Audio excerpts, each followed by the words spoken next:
Bem-vindos ao podcast Caos Planejado, seu programa sobre cidades. Eu sou Antony Lin e hoje eu converso com Ivan Alves Pereira sobre planos parciais e projetos urbanos na Colômbia, o caso de Medellín. Nascido em São Paulo, Ivan atualmente trabalha na Polo Planejamento. Ele é arquiteto formado na Belas Artes de São Paulo e mestre pelo Mackenzie, onde também é professor na pós-graduação digital de mobilidade urbana. Possui experiência na elaboração de planos diretores, planos e projetos de mobilidade urbana, passou por algumas consultorias e então pela Secretaria Municipal de Desenvolvimento Urbano de São Paulo. Também estão presentes durante a gravação apoiadores do Caos Planejado, que têm a oportunidade de fazer perguntas durante a nossa conversa. Quer participar do nosso grupo de WhatsApp e ficar por dentro do que acontece no urbanismo brasileiro? Acesse caosplanejado.com/apoie. Este episódio é oferecido pelo Grupo OSPA. Acesse www.ospa.com.br e saiba mais sobre o grupo que atua no desenvolvimento urbano e imobiliário de ponta a ponta, unindo arquitetura, urbanismo, tecnologia e mercado financeiro. Ivan Alves Pereira, seja muito bem-vindo para o nosso programa. É um prazer falar contigo, já acompanhava teu trabalho pelas redes aí, vendo alguns estudos, algumas análises, alguns vídeos legais que tu tem produzido. E eu tive o prazer de, algumas semanas atrás, ver a apresentação da defesa da tua tese de mestrado, chamada Planos Parciais e Projeto Urbano na Colômbia, da ideia à execução, caso de Medellín, ali na Mackenzie. E, além do trabalho e o tema ter me chamado a atenção, né, vale comentar aqui com os ouvintes que o grupo de apoiadores do Caos Planejado está fazendo esse ano, em julho, uma missão técnica para Medellín, né? Então, a gente tem bastante interesse em conhecer a cidade, em tirar ideias de boas práticas que a cidade tem desenvolvido ao longo dos últimos anos.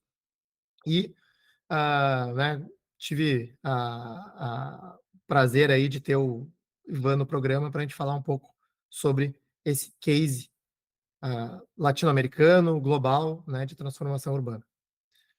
Então, Ivan, para começar a nossa conversa, acho que seria legal tu dar uma introdução rápida, talvez para quem não conheça o caso de Medellín.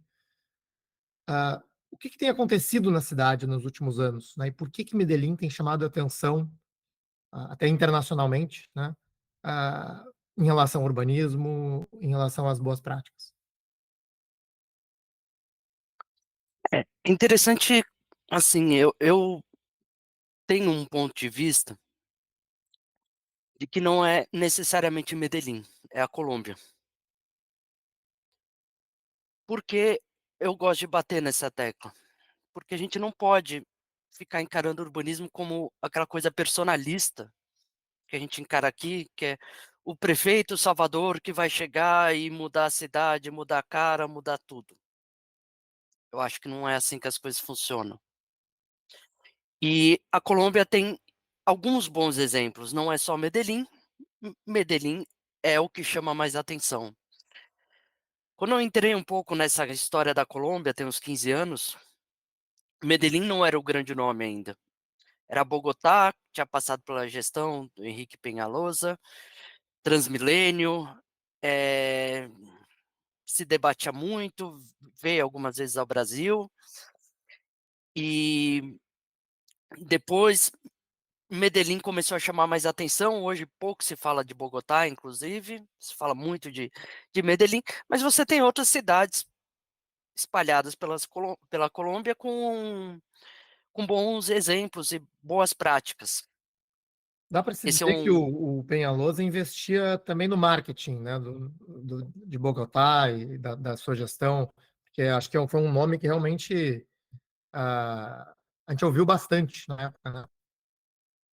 Ele investia muito no marketing de Bogotá, no marketing pessoal dele, ainda é uma pessoa que investe bastante no marketing dele, inclusive é uma pessoa que, enfim, o conheci, mas hoje ele se pauta muito em querer existe em Bogotá uma briga para falar quem é o pai do metrô que está sendo construído lá, então Gustavo Petro, que hoje é o presidente, foi prefeito, puxa para o seu lado, Penhallosa para o outro, e tem muito isso, assim, eles eu tenho a impressão que perderam um pouco essa noção de que, olha, a cidade é um organismo, não é o pai de cada proposta, né. E e aí, quando o Medellín começa a chamar atenção, primeiro por algumas obras de arquitetura em especial, como a Biblioteca Espanha, mas principalmente pelas bibliotecas que foram surgindo, então começou a falar: "Ó, arquitetura das edificações públicas em Medellín". Depois começou a reverberar algum daqueles projetos do que englobam um pouco aquilo que por aqui se chamam de urbanismo social, né. E muito do que vem sido colocado em prática nas comunas, que seria algo semelhante às nossas favelas, então a história das escadas rolantes, das intervenções, das próprias bibliotecas nessas comunas, isso começou a chamar, bastante atenção.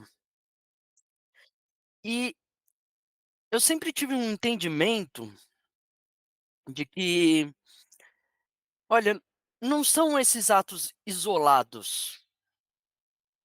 Eu trabalho com uma questão que não vai diretamente nessas questões que reverberaram mais, eu trabalho com inclusive como você falou, o título do meu trabalho é projeto urbano em em áreas de recuperação, tá, áreas de renovação urbana. Isso para dizer que Medellín tem diversos pontos que são interessantes, não é uma escada rolante no meio de uma favela apenas, ou um prédio de biblioteca com boa arquitetura. Não, é de fato uma cidade que funciona como um laboratório, e muita coisa interessante em diversas frentes vem acontecendo há muito tempo. Já, a gente tem esse problema um pouco, eh, esse tempo no debate urbano, né. Quando eu comecei a estudar arquitetura ainda se falava muito em Curitiba, depois, um pouco de passou para Bogotá, que tinha um modelo semelhante, inclusive fui parar nessa história através de Bogotá, trabalhava numa consultoria, que fez uns trabalhos lá, história de projetos para a Copa do Mundo, BRT começou a ser muito falado, todas as cidades que iam receber Copa começaram a falar de BRT, e e aí de repente, enfim, a primeira vez que fui para Colômbia foi até para conhecer Bogotá, Medellín era um passeio a mais, e acabei me interessando muito mais pelas coisas que aconteciam em Medellín.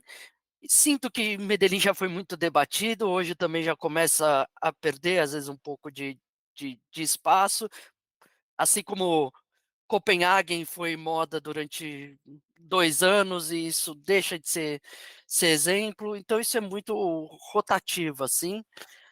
Mas Medellín tem muita coisa interessante, isso que eu estava te falando, em diversas frentes. Eh, e que eu acho que estão nesse contexto colombiano, que é importante a gente entender. A gente não pode eu gosto sempre de fazer o paralelo com a gente, com a gente no caso o Brasil, Uhum. que a gente tem essa mania de se colocar num monopólio de exclusividade, que eu chamo. Eh, a gente nunca pode se inspirar nos outros, porque aqui a gente sempre parte da ideia de que aqui é diferente, É. né. "Ah, mas lá na Dinamarca anda de bicicleta, mas é a Dinamarca". Não sei aonde trabalha com bondes, mas é porque é lá. "Ah, mas lá eles vão de bicicleta porque não faz 35 graus". "Ah, Uhum, lá uhum. eles fazem tal coisa porque a cidade é plana". Ou seja, só a gente é diferente no mundo o tempo inteiro, não não pode se abrir para ideias daquilo que vem de fora. E aí eu acho que trabalhar com um país que o brasileiro naturalmente tem muito preconceito. Tem uma visão muito preconceituosa, porque o brasileiro, ao mesmo tempo que está muito aberto a no sentido de se colocar inclusive numa posição inferior ao que vem dos Estados Unidos, do Japão, da Europa, acha que está acima de qualquer ideia que apareça na América Latina, né. Quem são eles para eu entender alguma coisa? Uhum, Eu uhum, acho que Medellín quebra muito desses paradigmas criados no sentido de quebra essas desculpas do monopólio da exclusividade. Por isso que eu acho extremamente interessante trabalhar com o caso de Medellín, porque, uma coisa é você falar: "Ó, dá para fazer numa capital brasileira o que fizeram na Dinamarca", mas lá é a Dinamarca. Agora quando você fala: fizeram na Colômbia", o cara ouve de outra forma. E eu acho uhum, que isso uhum. é extremamente importante para o nosso debate. Maravilhosa a apresentação, Ivan. Gostei muito do comentário. E embora Caos Planejados seja uma plataforma que de fato foca nas cidades brasileiras, volta e meia a gente traz exemplos internacionais para debater, para aprender, né? E esse é um dos casos. Vamos seguir então, né? Acho que uma linha guia, né? O foco do teu trabalho, inclusive no título, né? São esses chamados planos parciais, né? E tem um trecho que chamou atenção ao longo do teu trabalho, que diz o seguinte, né? Segundo Maldonado Copelo, o plano parcial é a ferramenta mais importante do sistema urbanístico colombiano, pois articula planejamento e gestão do solo. É a base para a gestão conjunta de terras e define mecanismos específicos para financiamento com base no solo. Ah, explica um pouco o que são esses planos parciais e uma dúvida assim que ficou voltando, né, na minha cabeça enquanto eu lia o teu trabalho era se existiria algum paralelo com o que a gente pratica no Brasil. Eu fiquei pensando, putz, aqui em Porto Alegre, ah, em paralelo à discussão do plano diretor, fizeram o plano do centro, né? Fizeram aí o plano do quarto distrito, com regras específicas e tal. Tem um instrumento da operação urbana, que também, de certa forma, delimita uma área, né? Tem mecanismos específicos de como é que vai funcionar, mas não, claro que há diferenças, né? Mas a minha dúvida era assim, se a gente tem algum paralelo que dê para dizer assim, mas é tipo isso, mas diferente, sabe? Para a gente tentar contextualizar aí o ouvinte brasileiro. É, tem um autor que inclusive passou por aqui, que é o Felipe Francisco de Souza, acho que ele falou sobre o urbanismo de Tóquio, que é um cara que estuda muito a questão da ferramenta do Land Readjustment, né, e que até indico entender um pouco a obra dele, às vezes, antes de cair em alguma dessas questões da Colômbia. Eh, Vai ser pauta aqui da entrevista, o Land Readjustment. e o Land Readjustment é questão central no plano parcial, mas ele e o Daniel Montandon, que, enfim, foi diretor de uso de solo lá na Secretaria de São Paulo, eles têm um livro que acho que já dá essa resposta para você, chama Land Readjustment e as operações urbanas. Justamente já faz um comparativo, o próprio mestrado do Daniel, que é sobre as operações urbanas, tem um capítulo que ele faz diretamente esse comparativo entre o plano parcial, não exatamente o plano parcial, ele fala um pouco mais do land adjustment ou do reajuste fundiário, eh, fazendo esse paralelo com a operação urbana. Obviamente tem diferenças bastante sensíveis, né, a começar da escala, eh, um uma acaba não nem sempre resultando em projeto. E por que que eu digo isso? Porque acho que esse é o cerne da questão. A gente não tem no Brasil uma cultura de projeto urbano. A gente tem uma cultura de regulamentação urbana,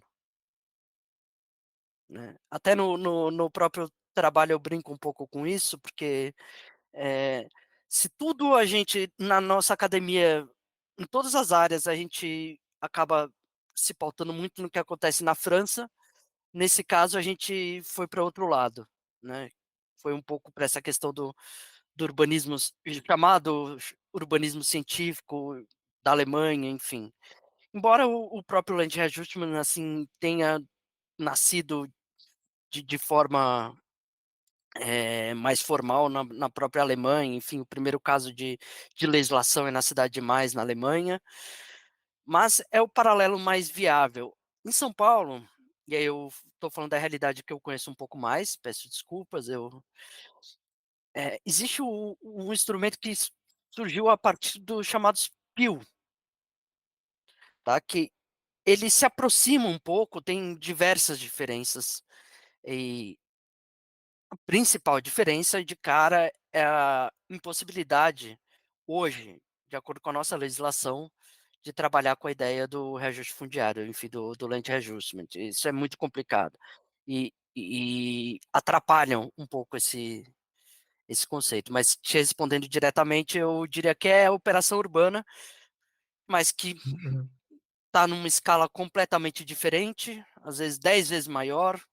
Uma você trabalha mais diretamente com o projeto, a outra mais normativa, uma trabalhando com a questão de solo criado, a outra com, enfim, com você entra, por exemplo, com dinheiro para adquirir CPACs, a outra você entra com ou com obra ou com pedaço de terra, né. uhum, E então eu acho que, assim, o paralelo é complicado, mas é o mais próximo que é tá. possível. A Paula Santoro até tem um texto que é bem legal e famoso, sobre como expandir as cidades com qualidade, fala de Bogotá, e ela mesmo faz esse paralelo entre operação urbana e e os planos parciais. Os planos parciais, eh, enfim, o plano parcial é o instrumento que de fato faz acontecer os instrumentos. Isso é um pouco importante. Eh, Você tem uma série de instrumentos na legislação colombiana, assim como a gente tem no nosso Estatuto da Cidade, e é lá que ele acontece, sabe. O Uhum, projeto, os usos, definição, participação é na escala do plano parcial. E por isso que é interessante você não ter uma escala tão abrangente, uhum, mas uhum, é basicamente isso. Por isso que eu vejo como, o instrumento mais, importante, porque é lá que as coisas acontecem de fato. O uma coisa é o plano, aquilo sai às vezes muito, fica uma grande nuvem, né, sim, e muitas vezes como a gente tem aqui também. e eu até na questão de participação, né, o pessoal fala: "Ah, da participação", eu falo: "Pô, cara, você quer chamar o cara que trabalha o dia inteiro, tá cansado, para debater quantos metros tem que ter um muro de uma indústria no numa audiência", que é muitas vezes o que acontece, né. É, é. E não acho que não é isso, a participação ela tá no que é o meu bairro, o que me afeta diretamente, e Uhum, isso acontece de uma forma bem legal no plano parcial e na Colômbia em si. Não, obviamente não idealizando de que: "Olha, é tudo muito claro. democrático, é tudo, todo mundo é ouvido, todo mundo acontece", mas em comparação com a gente é muito à Uhum. frente. Legal, bem legal, bem legal. Vamos ajudar nossos ouvintes, e eu já vi que vai ser um tema central da conversa, e descrever o que que é o reajuste fundiário, né, o land readjustment. Daí a gente vai poder voltar aí para esse tema e ver a relação dele com os planos parciais e a importância disso, né. A gente já cobriu, assim, de alguma forma nesse episódio do Felipe Francisco Souza, né, quando a gente falou sobre Tóquio, um instrumento que ah, foi muito utilizado lá, né, uma cidade, um país de referência por motivos idiosincráticos, eu diria, mas explica um pouco o conceito, né, na teoria e como é que Medellín vem aplicando isso nos planos parciais. É, o Felipe que é um grande especialista no assunto, diria não é uma referência só no Brasil, mas no mundo, no assunto, né. Então, é uma pessoa que é interessante estudar quando fala nisso. O Land Readjustment, ele é basicamente você tem uma disposição de lotes, muitas vezes feita, enfim, há séculos que sejam, ou no nosso caso nem sempre há séculos, mas há muitas décadas, e que foram feitas talvez de qualquer jeito, enfim, Muitas de vezes ocupação, ocupações informais, né, informais, favelas, exatamente, sim. é uma ocupação que é irregular no sentido do desenho, Uhum. né, São lotes pequenos, ruas estreitas. ruas estreitas, exatamente. E falo: "Bom, vamos transformar essa área". Bom, se a gente vai transformar essa área, a gente não precisa manter essa estrutura fundiária, essa estrutura de lotes, com o desenho que ela tem. Vamos mudar esse desenho, essa organização dos lotes. Então cada um dá, por exemplo, uma parte da sua terra para aumentar o espaço para das áreas públicas, enfim, das ruas, deixar as ruas mais largas, melhorar as calçadas, que sejam, para a construção de equipamentos. Tem que lembrar que a desapropriação é o que existe de mais caro em qualquer projeto urbano. Isso ajuda um pouco. Você faz o redesenho da disposição dos lotes, né? E assim, de forma bem simples, é isso. Cada um entra com uma parte. Existe um sistema de pontuação também, porque você pode entrar não só com doando uma parte de terra, mas se em alguns casos, se você, por exemplo, tem uma construtora, você pode entrar fazendo as obras. E no caso colombiano especificamente, existe um sistema de pontuação e depois é definido em quanto cada um vai receber daquilo que foi construído. Então, provavelmente vai existir uma valorização da terra em função desse projeto, desse trabalho. Os Cada um ganha os pontos referente a aquilo.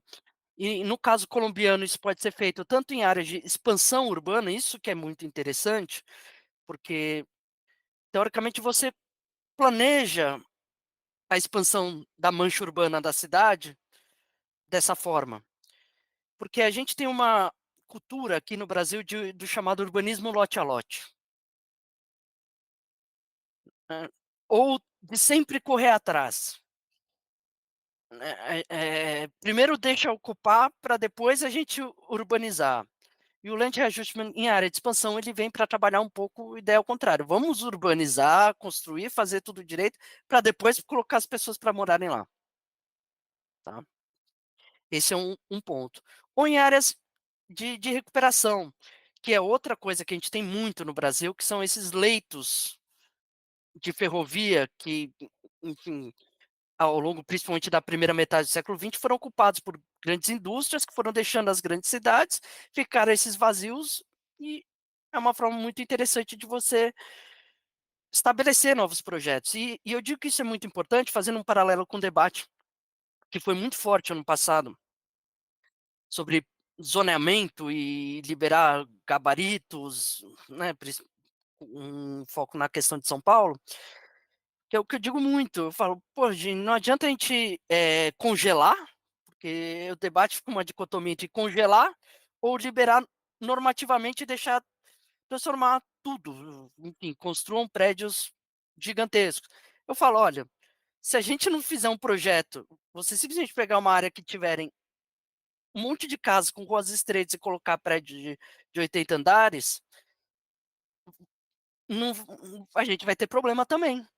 Só que aí quando fala em vamos então trabalhar com esse tipo de projeto para transformar as áreas e melhorar, criar qualidade de espaço, para, enfim, respeitar as questões ambientais, criar equipamentos, viabilizar transporte, dessa forma, mas aí falam: "Ah, isso é utopia, vamos só liberar prédio ou vamos deixar aqui as zonas na área mais equipada da cidade com mansões de uma casa por quarteirão".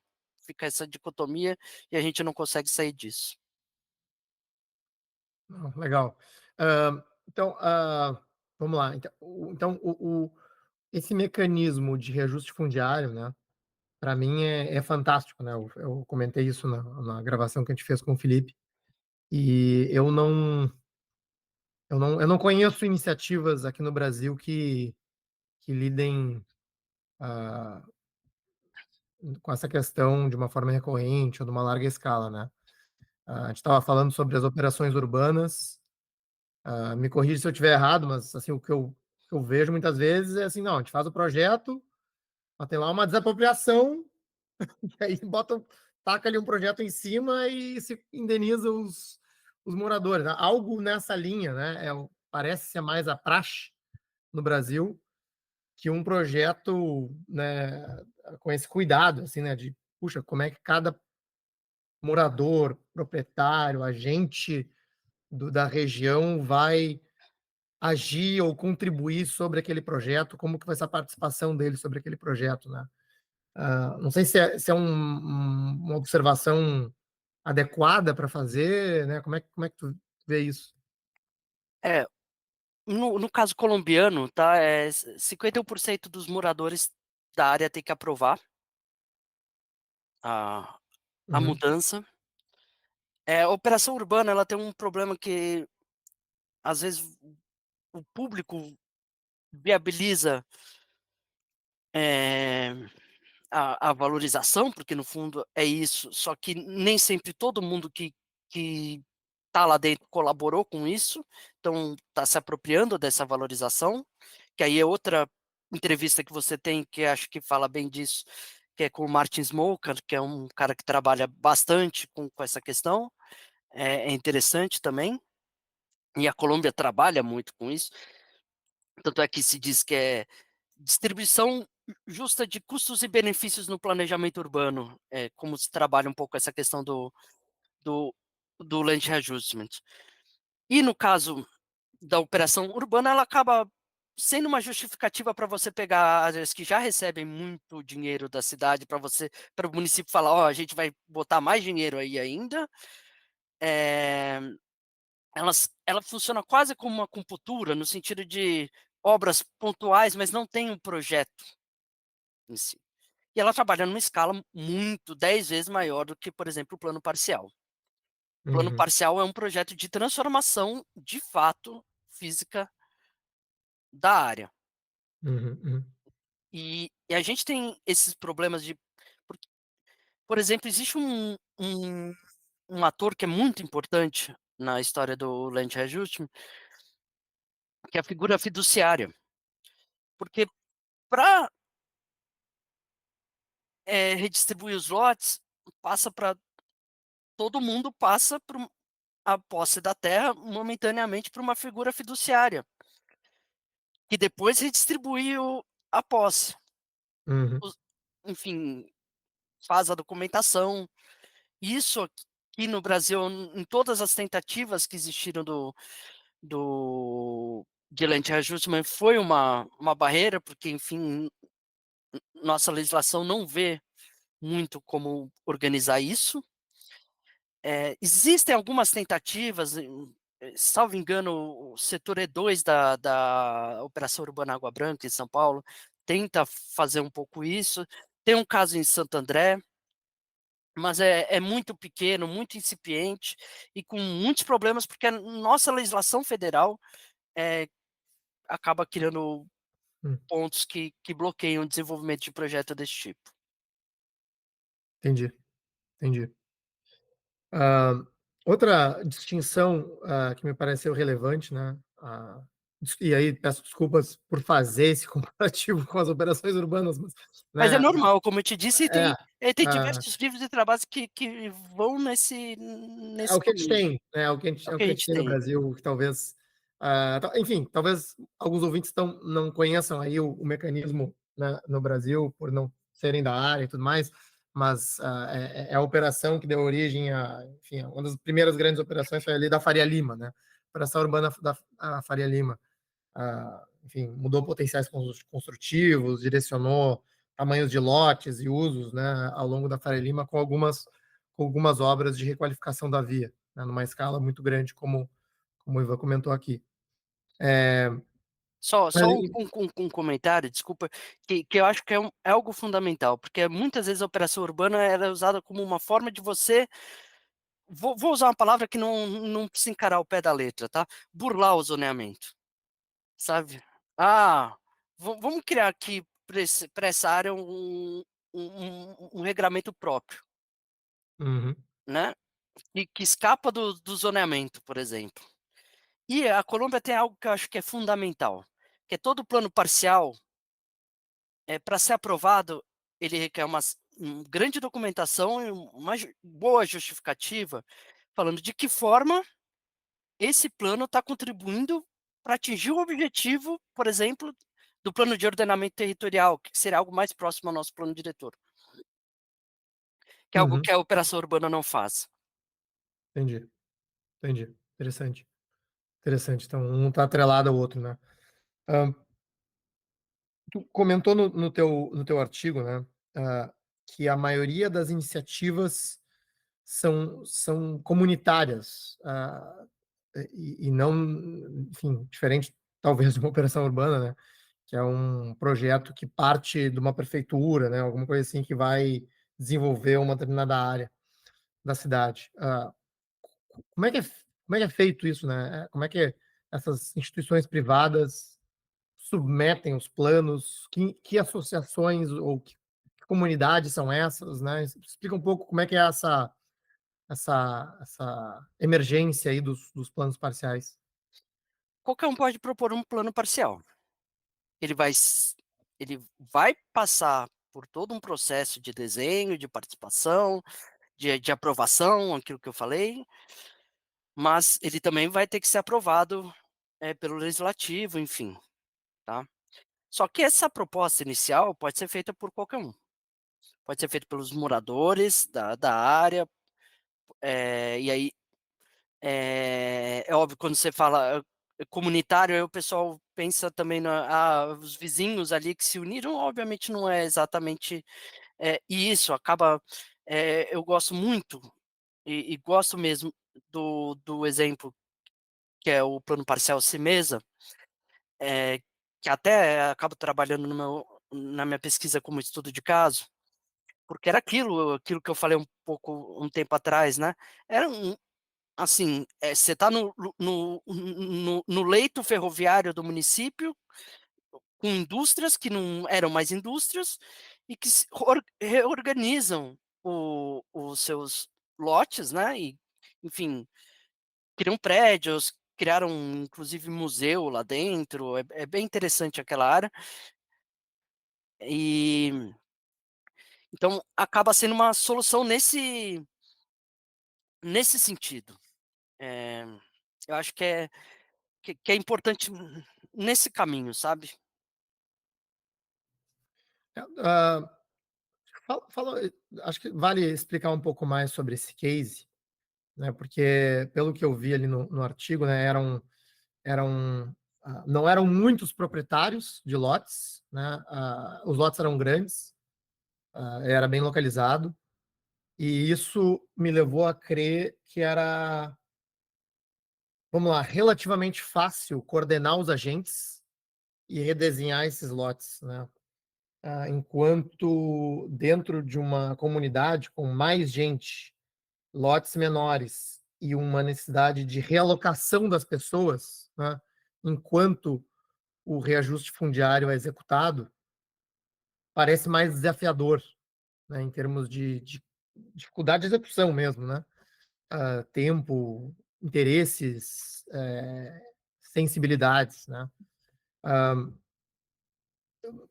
conta pra gente, assim, até pra gente ter pra eu ter uma noção de escala, assim, quantos planos parciais já foram executados? Quantos desses são em comunidades com essa característica que eu descrevi, sabe? Ou é uma distribuição, digamos assim, tem tudo que é tipo, né? Só para a gente ter um pouco mais, tangibilizar um pouco assim, né, do que a gente está falando quando a gente fala em plano parcial. Medellín é uma cidade que fica num vale, né, o Vale da Burrá, e essa é uma tripa no meio de montanhas gigantescas. Então ela tem uma área plana pequena. E o Simesa, por exemplo, está numa dessas áreas, só que ele é a parte plana ao final de um bairro que é um dos bairros mais nobres do município, que é o Poblado. Eh, e lá eram exatamente essa realidade, assim, eram indústrias, você não tinha moradores, não tinha vulnerabilidade social. Do outro lado do rio, um pouquinho para cima, existe um caso que eu até trabalho um pouco, que chama Naranjal, e que lá existiram, eh, o plano parcial, no caso, na existência de reajuste fundiário, tá, porque nem todo plano parcial tem reajuste fundiário, mas todo o reajuste fundiário vai acontecer dentro de uma unidade de atuação urbanística dentro de um plano parcial. Então, eu vou explicar o que que é isso. O plano parcial é dividido em diversas áreas, em que em diversas áreas de atuação, o nome é bom. Justamente que prevê o cronograma, as etapas do projeto, como aquilo vai acontecer. E eu, se não me engano, eu não tenho, eu lembro que era um número alto, 20, 30 unidades de atuação no caso do Naranjal. Naranjal foi o primeiro proposto, e até falando com o Juan Carlos Bocanegra, que foi um dos responsáveis, falou: "Olha, a gente fez a proposta antes de fazer um bom levantamento fundiário, de propriedade fundiária, por exemplo. Depois, 2.000 pessoas morando lá, completamente diferente do Simesa. Então eu falo que é uma coisa para se tomar cuidado, não dá para a gente chegar e querer carimbar exatamente igual ou em todo lugar, achando que isso é uma solução universal. A Colômbia tem esse problema de, hoje a ferramenta já é um pouco mais desenvolvida no sentido de prever, eh, percentual de habitação de interesse social, mas naquele momento não era. Apenas 2 prédios de toda a área acabaram sendo construídos até hoje, mesmo assim, mais ou menos. E tem uns 3 meses, parte da área pegou fogo, e pegou fogo, aparentemente pegou fogo mesmo, tá, não igual acontece em operação urbana que misteriosamente sempre pega fogo, favelas, por exemplo, em áreas de operação urbana, né, mas lá, de fato, eh então nem sempre desenvolve. Eu gosto também desses exemplos que aí são um pouco mais, de fato, voltados eh, para uma vulnerabilidade maior, que são nas bordas do município, que aí você consegue desenvolver, de fato, habitação de interesse social maior, um número maior de habitação de interesse social e por aí vai. Equipamentos e bons espaços, porque uma coisa que é nítida no Brasil é que o urbanismo não tem qualidade espacial, Uhum, né. Boas calçadas, bons espaços públicos, a gente não tem isso, e o Land Readjustment é uma coisa que viabiliza isso. uhum, uhum. E o Simesa, de fato, estava num contexto que, embora eu adoro o projeto, é é muito claro para mim que ele estava nas condições perfeitas, igual você falou, Entendi. sabe, era uma indústria que ocupava já 60% do, acho que era 60, 50, não tenho de cabeça agora, eh, enfim, mais 5, 6 proprietários e uma área ali que você tinha mais 10 proprietários, 15 proprietários, Uhum, é um arranjo muito mais fácil de fazer, sem todos os problemas uhum. que Naranjal enfrenta, por exemplo. É o primeiro plano parcial proposto e até hoje não conseguiu se desenvolver. Foi proposto, em 2000, salvo engano, e até hoje não conseguiu ir para frente. Enquanto o Simesa é de 2006 e está em vias de ser todas as unidades de atuação serem concluídas. Interessante, entendi, entendi, obrigado. Hã, tu comentou antes, né, desse mínimo de 51%, né, dos proprietários de terra, aprovarem o plano parcial, né. E eu fiquei pensando sobre sobre isso, né, porque, hã, tudo bem, é a maioria, né, mas 49% é um número relevante, né, de gente que está sendo afetado. Hã, e eu fiquei na verdade, eu fiquei um pouco pensativo em relação a 2 pontos, né. Primeiro, puxa, né, o quanto isso é, vou usar uma palavra bem genérica, o quanto isso é justo. E segundo, se é possível algum tipo, ou se é possível, se aconteceu algum tipo de exploração no sentido negativo da palavra, né, de ter assim, putz, caras ali numa região são donos de 51% da terra e, cara, vamos bolar um plano parcial aqui, sabe, já ajusta ali o desenho para fechar os 51 e empurra, né, os 49%, ah, com um projeto que não necessariamente os agrada, né. Se eu tô aqui, né, Não, especulando. mas tá especulando com razão. Eu tenho uma opinião de que as EIs, vamos pegar as EIs, que é um instrumento, né, que garante, teoricamente garante, habitação de interesse social aqui. Você pode usar ela de uma forma muito boa, ou você pode enfim, se tua intenção for ser sacana, qualquer instrumento você consegue fazer isso, né. Vo ele não tem como barrar a intenção. Entrando um pouco nessa área da moral, obviamente, que é um pouco nebulosa, mas não vai ser o instrumento que vai ter como barrar ou definir se aquilo é uma boa intenção ou se é uma má intenção. Esse problema sempre vai existir. Tem essa questão "Ah, eu não quero", também. E alguns projetos já vêm trabalhando isso de forma que tudo bem, essa pessoa fica lá com a função diária dela, com a não acontece nada, o imóvel dela não é demolido, a disposição do lote continua a mesma, transforma tudo no entorno, isso já vem acontecendo também. Eh, Entendi. tem casos de insegurança, por exemplo, 40% é isso que você falou, 40% que vetou eram os mais vulneráveis, Uhum, né, e uhum. aí, Já como onde teve casos assim em Medellín? existiram casos de Sim, todos os de tipos, todos os tipos. de todos os tipos, Uhum, uhum. tá. É aquilo que eu falei, tem um número bem maior de planos parciais do que de reajuste de terras, de reajuste fundiário. Nem Entendi, todo plano parcial entendi. mas eu estou falando isso quando acontece no Japão, salvo engano, é 2/3 2/3 dos, para de aprovação, de aprovação. para fazer o reajuste fundiário. Exatamente. Tá, É. entendi. Óbvio que também, se a gente for esperar uma unanimidade, também Uhum. Sim, não sim. sai nunca, Não mas viabiliza.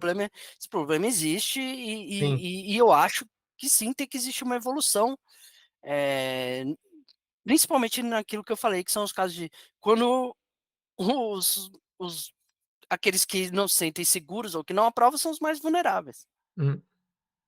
Eu tinha entendido, enfim, eu acho que eu registrei errado aqui, que os 51% era para aprovação do plano parcial, ou seria só para o reajuste de terras? Não, é do plano parcial, Ah, do mas é plano que parcial. Tá, o reajuste é um instrumento para que tá, pode ser utilizado para executar o plano parcial. perfeito. Tá, ok, ok. Entendido, entendido. O Legal, legal. Hã, vamos lá.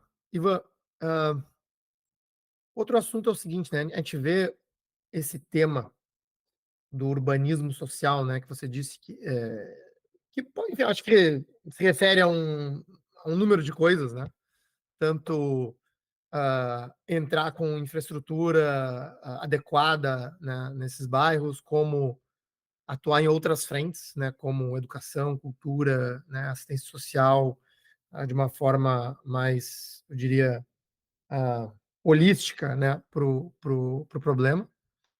Eh, mas aí, pegando, assim, um pouco da linha temporal, para eu entender um pouco da relação causa e efeito, né, porque acho que no teu artigo diz ali que os planos parciais começaram a, digamos assim, entrar em vigor ou ser mais propostos a partir dos anos 2000. E tem um gráfico ali que tu mostrou que, eh, de criminalidade em Medellín, né, que teve um pico lá, acho que anos 80, uma coisa assim, e aí começou a cair, e nos anos 90, digamos assim, antes, né, da introdução dos planos parciais. Então, assim, claro, eu não estou sugerindo aqui que o plano parcial seria, né, o único responsável pela redução da criminalidade, mas assim, se fala um pouco assim no papel do urbanismo nessa redução de criminalidade, né, em Medellín. Plano parcial tem alguma coisa a ver com isso? Foram outras coisas? Ou essa tese não necessariamente tá adequada, né? Como é que tu vê esse tema, né, a relação urbanismo-segurança? Eu já te adianto que eu vejo de forma diferente de muita gente, tá. E aquele gráfico eu acho que é ótimo, porque ele fala um pouco justamente o meu ponto. A gente não pode voltar 100 anos e achar que o urbanismo sozinho vai resolver todos os problemas de uma sociedade.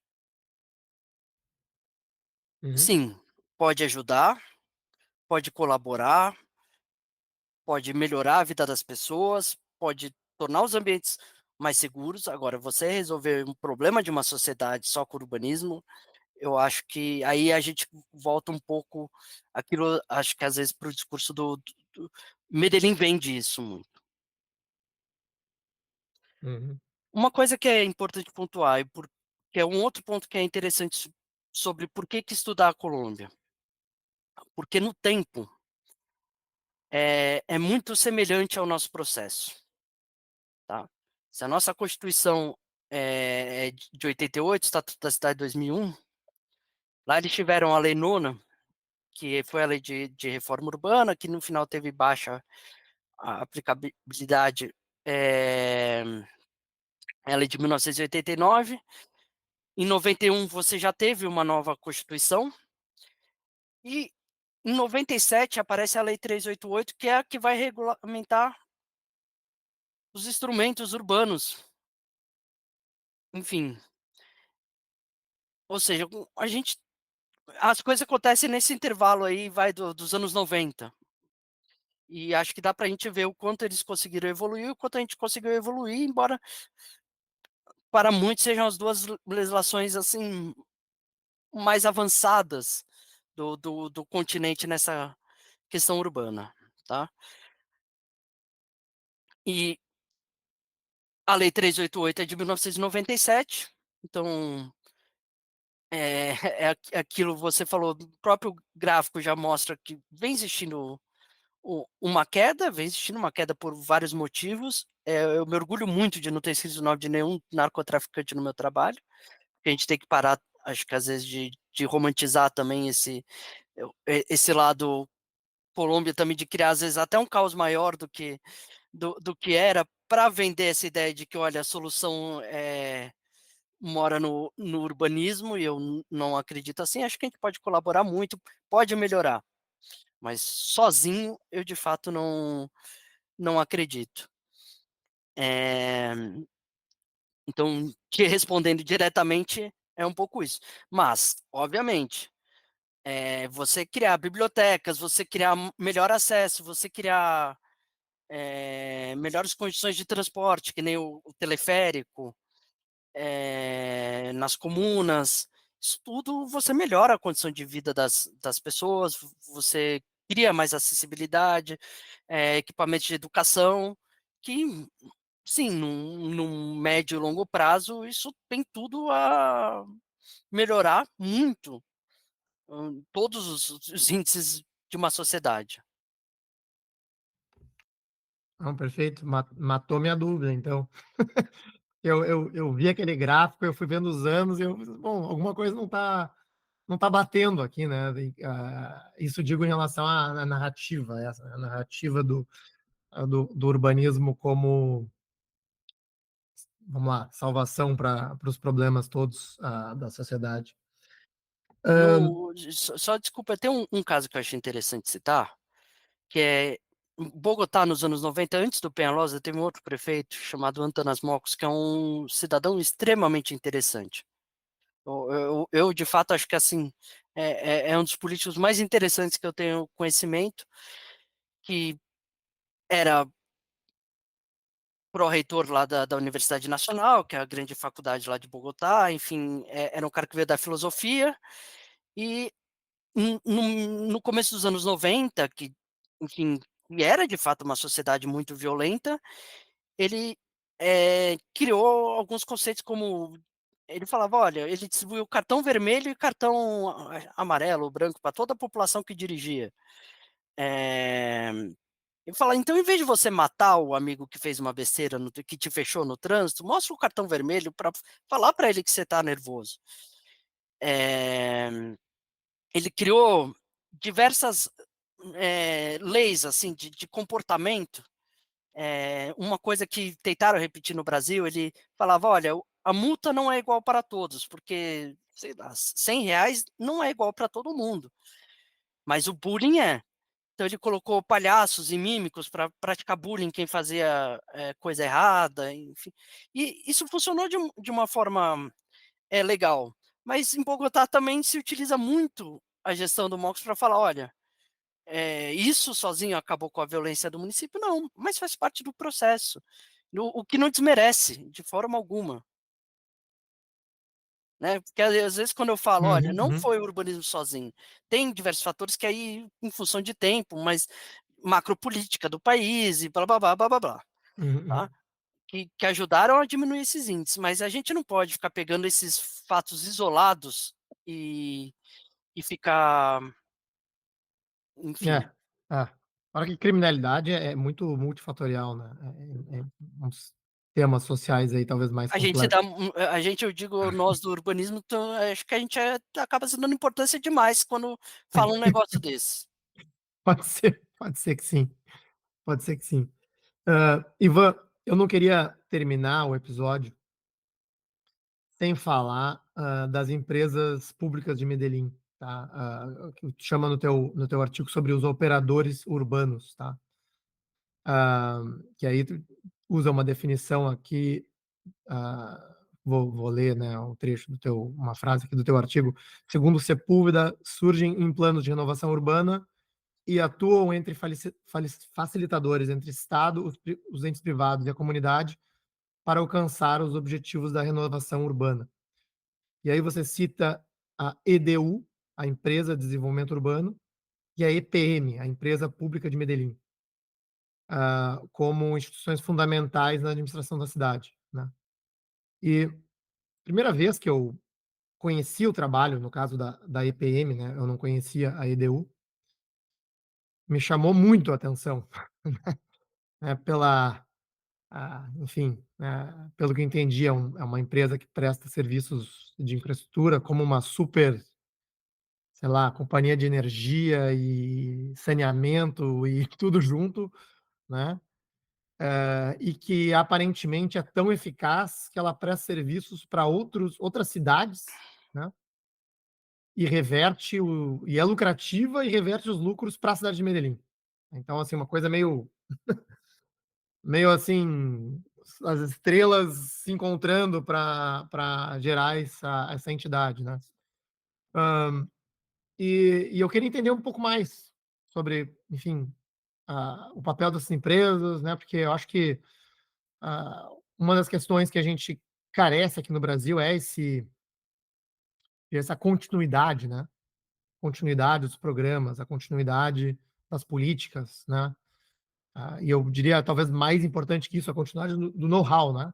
Que às vezes tem casos interessantes que estão numa gestão e que se aprende muita coisa e por algum motivo se desmantela aquela estrutura, aquelas pessoas ficam dispersas, né. A gente falou um pouco sobre isso no episódio que a gente, falou sobre favela bairro, né. Puxa, o Rio de Janeiro tinha lá um núcleo de gente sabendo fazer o favela bairro e agora, cara, para reconstruir isso, né, tipo, não é assim: "Putz, eu faço um concurso, contrato todas essas pessoas e a gente sai da onde a gente parou", né, a gente tem que reaprender o processo. Então parece ser uma vantagem, assim, tremenda, né, na execução dos projetos. E eu queria ouvir de ti, assim, quais são tuas impressões, né, como é que a gente pode, enfim, ou eventualmente vai ser mais uma dessas desculpas, né, tipo: "Ah, a gente não consegue fazer no Brasil porque lá eles têm a EPM, a gente não tem aqui, então". É, no caso de São Paulo, a gente tinha algo próximo e acabaram com ela, enfim, tem uns anos, né. E acho que você pegou o ponto muito legal, o know-how. Se você trocar todo o corpo técnico perto disso a cada gestão, você vai perdendo know-how, vai perdendo método, vai perdendo tudo. Muita gente que trabalha com essa questão de Colômbia usa uma frase que é: "Olha, Colômbia a gente não tem que olhar pro desenho final e sair querendo copiar, a gente tem que entender a metodologia". Se a gente quiser algo para aprender, para trazer para cá, é metodologia, ou processo que seja. E eu acho que o caso da EPM é muito bom para esse processo. Então, eu falei lá no começo que não era só Medellín, mas essa é uma diferença muito grande de Medellín, porque não é toda cidade tem um know-how técnico, um corpo técnico tão grande, tão competente, enfim, que nem Medellín. Isso é um primeiro passo. Segundo passo que é exatamente isso que você falou, a EPM ela foi crescendo tanto e ganhando tanta musculatura, que não é que só que ela trabalha com projetos, hoje ela ganha dinheiro, inclusive operando em outros países, da América Central, salvo engano, Nicarágua, enfim. Eh, então, isso acontece o quê? Vai acumulando conhecimento e justamente, primeiro, sabe aquilo que eu falei do primeiro caso de Land Adjustment? Os caras começaram um projeto antes de fazer o levantamento de propriedade fundiária. Que aconteceu? No próximo, eles já não cometeram esse erro. E cada vez mais vai adquirindo conhecimento e isso fica lá dentro. Fica lá dentro, não é tão dependente de ciclos, porque você não pode também chegar a não pode é exagero, tá, mas é bem mais difícil chegar a uma gestão que: "Ah, eu era da oposição em relação à passada, vou mudar tudo". Não, não pode, porque EPM e Edu tem suas coisas acontecendo. Tanto é que uma coisa que eu acho que todos os grandes municípios do Brasil que são atravessados por um rio e têm suas marginais falam, que é sobre: "Ah, vamos", quer dizer, quase todos, porque no caso de São Paulo, por exemplo, agora estão falando em aumentar a marginal, mas, eh, "Vamos, recuperar as margens dos rios, da vida, blá-blá-blá, blá-blá-blá". Medellín fez isso em poucos anos. Pegou a margem do rio, transformou não no município inteiro, de fato ainda na área mais abastada, tem tudo isso. Mas conseguiu fazer essa obra, ou seja, as coisas acontecem, porque é um projeto principalmente no caso eu até escrevo isso não foi sempre assim. Colômbia não tem reeleição, então não dá para você fazer obra durante uma gestão, então se o pessoal ficar preocupado em fazer tudo durante, não vai sair nada nunca, né. E não é só para os cargos altos do executivo, inclusive tem limite de tempo para esses cargos na EPM, por exemplo. E a EPM é responsável por uma parte significativa do orçamento de Medellín, que inclusive viabiliza muitas dessas obras. Então eu acho que é fundamental esse entendimento assim, como é importante uma empresa, pública, que seja uma autarquia pública, para dar conta disso, para levar isso em frente. E a gente ser menos dependente desse personalismo que corrói nosso urbanismo aqui, que Uhum. é um monte de prefeito querendo fazer urbanismo autoral. Cidade É, não pode ser autoral, é, é.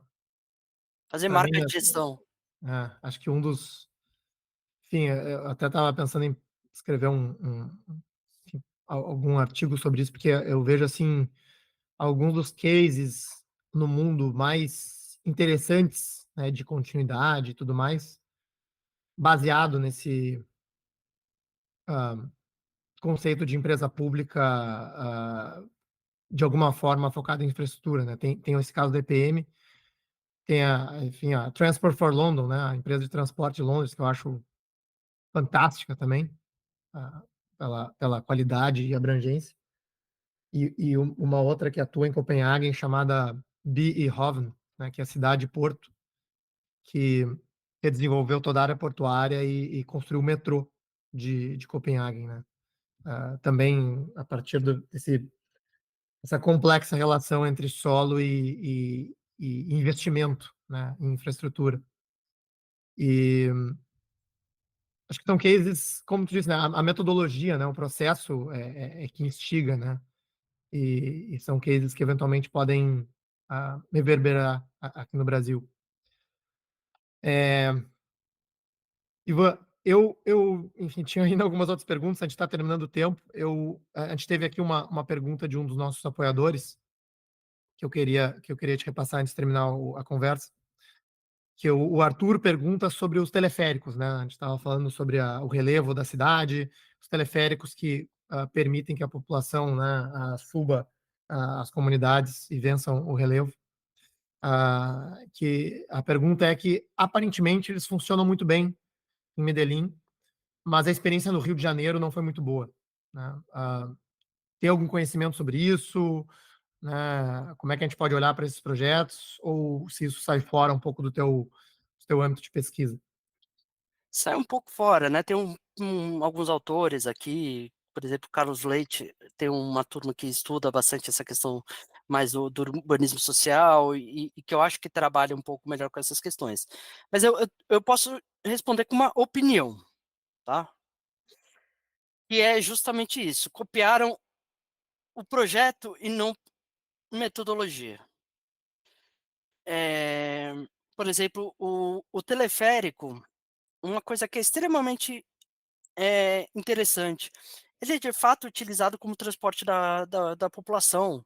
Ele não é uma forma do turista subir e ver a favela por cima, né. E ele está ligando grandes pontos. Então, por exemplo, embora você tenha um problema estrutural já crônico, em um caso muito famoso que é a Biblioteca Espanha, eh, por exemplo, o primeiro ponto, ele ligava a primeira perna ligava até lá e depois ia até um parque. E com paradas no meio do caminho. É uma cidade com uma topografia muito complicada e mais, isso liga diretamente à rede de metrô. O teleférico cai direto na rede de metrô. Então ele tá faz parte da rede. Então, olha só, biblioteca, parque, teleférico, rede de metrô, a cidade é encarada como uma grande rede, isso É faz que toda a nem diferença. o pessoal que diz que quer botar a VLT na sua cidade, porque andou na Europa e gostou. Então, assim, é um projeto meio solto no espaço, assim, a minha cidade precisa do VLT, não sei aonde, mas precisa, né, assim. É porque é uma cultura do urbanismo brasileiro, você é É, dividido, tem o pessoal da habitação, do uso de solo, e você tem o pessoal do transporte, e parece que eles não gostam muito de se conversar muitas vezes. é Então verdade, então as coisas nem sempre se integram, é nem verdade. sempre se conversam. Maravilha, maravilha. Ivan, chegando ao final da nossa conversa, aprendi muito, né, gostei muito de conversar contigo. Hã, Queria te deixar, para as tuas considerações finais, mas também para comentar, enfim, se tem alguma coisa relevante, né, sobre a tua pesquisa que ou ficou de fora aí da nossa conversa, ou que eu acabei não te perguntando, também fica à vontade para adicionar, ah, que esse espaço é teu. É, eu quero reafirmar aquilo que eu falei o tempo todo, parar de olhar para o o produto e vamos olhar o processo. Eu acho que a gente tem muito a aprender com o processo. Eh, nós urbanistas, às vezes, precisamos também parar de falar de Copenhague, Veneza e Amsterdã, porque entender que isso de fato afasta no discurso, mas também entender que a gente não tem o monopólio da exclusividade, aquilo que eu já tinha dito, sabe, de que acho que a gente tem que se permitir voltar a sonhar também com cidades melhores. Em algum momento a gente se proibiu disso. E acho que a Colômbia é um caso extremamente interessante, porque mostra que, ó, e tem que ficar claro que aí algumas pessoas vão para a Colômbia e aí falam comigo: "Pô, mas", eu falo: "Gente, é um país de terceiro mundo, é um país pobre, é cheio de problema". Não é que eu estou falando que, olha, é um país perfeito e resolveu tudo, não, é um país pobre, é um país com violência ainda, mas que vem criando boas soluções e que a gente tem que olhar sim para essas boas soluções, porque primeiro, porque também não estava num contexto tão distante do nosso. Então, eu acho que esse é um pouco a lição que Medellín deixa pra gente. É é possível tentar, vai errar no meio do caminho. Uhum, E e por último, isso que você mesmo levantou, só que para isso é preciso ter continuidade. As coisas precisam continuar, é preciso ter um plano, as coisas precisam estar ligar uma com a outra, conversar, a cidade precisa conversar no as funcionar como um uhum, uhum, sistema e não como um monte de coisa jogada, com um monte de equipamento, um monte de infraestrutura jogada, não, elas precisam conversar. Precisa ter um mínimo de participação. Medellín tem uma participação gigantesca das universidades, que é um outro problema crônico que a gente tem aqui, que muita gente entra na faculdade de arquitetura querendo ser urbanista e no segundo semestre descobre que é uma área. Tá, onde eu vou fazer isso?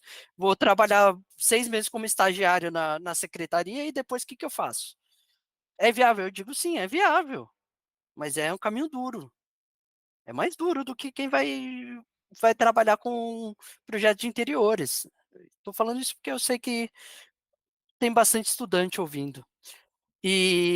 Mas é possível, a gente só que tem que entrar pensando em, de fato, que é possível mudar as cidades, mas que tem que mudar a forma que a gente faz as cidades e o espaço também.